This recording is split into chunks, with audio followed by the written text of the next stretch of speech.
लगा दी रसूलुल्लाह के दीन की नौकरी में। हजरत सलमान फारसी रजी अल्लाह ताला अन्हु, आखिरी वक्त है, विसाल की घड़ियां हैं, सहाबा तीमारदारी करने गए। हजरत सलमान फारसी रजी अल्लाह ताला अन्हु रोने लगे देखकर। एक सहाबी ने पूछा, सलमान रोते क्यों हो? कहने लगे, यार मैं हुजूर का गुलाम हूँ, पर मैं नबी पाक की पूरी बात नहीं मान सका। सोचता हूँ कयामत में हुजूर के सामने क्या मुंह लेकर के जाऊंगा। पूरी बात नहीं मान सका, ताबेदारी नहीं हो सकी, हुजूर के सामने कैसे खड़ा होऊंगा। सहाबा ने कहा, सलमान हम तो देख रहे हैं तेरा एक एक लम्हा मुस्तफा की सुन्नत में गुजरा है, तेरी हर हर अदा सुन्नत मुस्तफा है, फिर तू किस बात में परेशान है? क्या ऐसी बात है जिसने तुझे परेशान कर रखा है? तो हजरत सलमान फारसी कहने लगे, देखो ना मेरे घर में दुनियादारी कितनी ज्यादा है, मैंने माल दौलत इकट्ठी कर ली है। सहाबा कहते हैं, पलट के देखा तो एक टूटी हुई चटाई थी, 2 प्याले थे, 2 तकिए थे, एक पानी पीने का मटका था। तो हजरत सलमान फारसी रज़ी अल्लाह ताला अन्हु से पूछा, जनाब किधर है वो दुनियादारी जो आपने इकट्ठी की है? तो आप फरमाने लगे, ये मैंने 2 प्याले रखे हैं, एक से भी तो गुजारा हो सकता था ना। ये मैंने 2 तकिए रखे हैं, एक से भी तो वक्त गुजर सकता था। मुस्तफा करीम ने फरमाया था, कुन फिद दुनिया का अन्ना का गरीब व आबिरुन सबील, इस तरह वक्त गुजारना जैसे मुसाफिर और राहगीर गुजारते हैं। इतनी दुनियादारी इकट्ठी की है तो मैं हुजूर के सामने क्या मुंह लेकर के जाऊंगा? भाई, जिन लोगों ने हुजूर सैयद आलम सल्लल्लाहु अलैहि वसल्लम की गुलामी की, वो तो डरते हैं सामने जाने, और तू ठटाई के साथ कहता है मेरी सिफारिश करेंगे, मेरी शफात करेंगे। मुस्तफा करीम ने फरमाया, वमन रागिबान सुन्नती फलैसा मिन्नी, जिसने मेरी सुन्नत से मुंह मोड़ा उसका मुझसे ताल्लुक ही नहीं, वो हमसे है ही नहीं, उसका रिश्ता ही नहीं। जब हुजूर कह रहे हैं ताल्लुक ही नहीं, तो तू किसके दामन में पनाह लेगा? झूठा तसव्वुर शफात का न बना।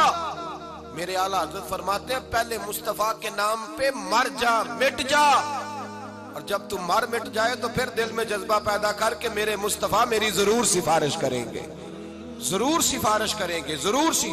और जो कयामत में जन्नत में जाएगा वो मुस्तफा के कदमों की बरकत से ही जाएगा। लेकिन हमें कोई शफात वाला काम भी तो करना चाहिए ना, कोई शफात वाला काम भी।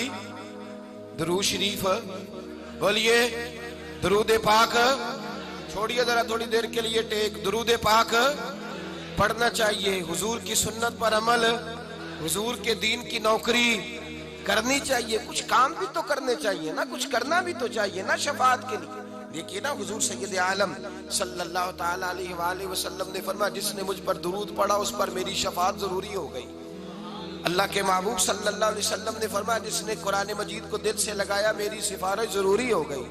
तो हुजूर ने जो तरीके सिफारिश के बनाए हैं, उन तरीकों से हो के आ, घर में बैठ के दावा न कर कि बस मेरी सिफारिश हो जाएगी। शफात का जो असल मफहूम है वो ये है कि कोशिश कर जिंदगी में नौकरी करने की, फिर भी कोताहियां हो गई तो अल्लाह के रसूल दामन थाम के जन्नत में साथ ले जाएंगे।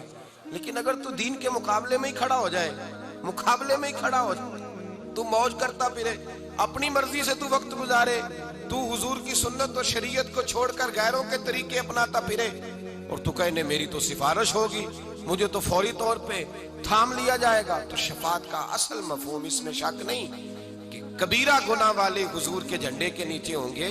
लेकिन ये नफ्स का धोखा है कि इंसान अमल की तरफ बढ़े ही ना, अमल की तरफ जाए ही ना, तरीका वो काफिर का, यहूदी और ईसाई का अपनाए और कहे कि नहीं मुझे तो जो है वो मेरी शफात हो जाएगी। तो ये भी बहाना है, हीला है। हमारे बुजुर्गों ने तो हमें ये बतलाया है कि जन्नत मिलेगी सिर्फ नबी पाक के कदमों की बरकत से।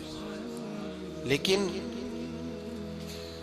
तवज्जो भी तो होनी चाहिए ना इंसान की उन कदमों की जानिब जिन कदमों से उसने लगना है, उसका ख्याल भी तो उधर होना चाहिए, उसका ख्याल भी तो उधर होना चाहिए ना। अच्छा, मैं अभी नेक नहीं, पूरा नेक हो जाऊं तो फिर दाढ़ी रखूंगा। तो मैं अक्सर क्या करता हूं, मैं कहता हूं भाई तो रोटी की कसम खा ले, तो क्या जब मैं पूरा नेक होऊंगा तब खानी है रोटी। और जिन्होंने रख लिया वो भी मौज वाले, उन्होंने अपनी मर्जी की रखी हुई है, कहते चलो गुजारा तो हो ही गया है ना, लोग देख तो रहे हैं ना, क्या मैं क्लीन शेव नहीं। जब दाढ़ी है ही मुट्ठी, दाढ़ी है ही मुट्ठी, शरीयत इस्लामिया मुत्तफिक है इस बात पर कि महबूब की दाढ़ी मुबारक मुट्ठी भरती, कुब्जा भरती, तो अपनी मौज करता फिरता है, अपनी मर्जी की रखी हुई है, अपने तरीके के मुताबिक चलता है। ये कैसा अंदाज है, ये कैसा अंदाज मोहब्बत है। जो रसूलुल्लाह से प्यार करने वाले थे हजरत अब्दुल्ला इब्ने उमर रदी अल्लाह ताला अन्हु एक जगह से गुजरते, एक गली से, तो गर्दन झुका के गुजरते, गर्दन झुका के। लोग कहने लगे यहाँ से गर्दन झुका के क्यों गुजरते हो? कहने लगे यहाँ एक दरख्त होता था, टहनियां उसकी झुकी हुई थी, नबी पाक गुजरे थे तो हुजूर ने गर्दन झुकाई थी। तो सहाबा कहने लगे अपना दरख्त है न टहनियां है, तू गर्दन क्यों झुकाता है? फरमाने लगे मुझे हिकमतों से गर्ज नहीं, मुझे तो इतना पता है कि ये मेरे मोहम्मद की अदा है, ये मेरे रसूलुल्लाह की अदा है। हमने न कभी कचरे पे गौर किया और न दरिया देखा, बस जहां तेरी झलक देखी वहीं डूब गए। भाई तू अदा की तरफ देख, तू अदा की तरफ देख, तू बहाने तराशता फिरता है, हीले करता फिरता है सुन्नत के मुकाबले में। कल को शादी ब्याह का मामला आएगा, तुझे हर चीज भूल जाएगी, फिर तू अपनी बरादरी को देखेगा, इलाके को देखेगा, उस वक्त तुझे वो सारे रस्म रिवाज याद आएंगे, तुझे दीने इस्लाम तो याद आता नहीं। तू हिला करता है, बहाना करके बैठा हुआ है कि बेदरेग मेरी शफात होगी। शफात वाला काम करे, इंशाअल्लाह ताला मुस्तफा की शफात होगी तो जन्नत में जाएंगे। मेरे आला हज़रत कहते हैं पेश हक मुजदा शफात का सुनाते जाएंगे, वो आप रोते जाएंगे हमको हंसाते जाएंगे, और बागे जन्नत में मोहम्मद मुस्कुराते जाएंगे। फूल रहमत के गिरेंगे हम उठाते जाएंगे, वुसअतें दी हैं खुदा ने दामने महबूब को, जुर्म खुलते जाएंगे और वो छुपाते जाएंगे, और खुल्द में होगा हमारा दाखिला इस शान से, हम या रसूल अल्लाह का नारा लगाते जाएंगे। तो याद रखें भाई, शफात की बलबूते पे जाएंगे, लेकिन शफात वाला काम तो करें, तवज्जो तो करें।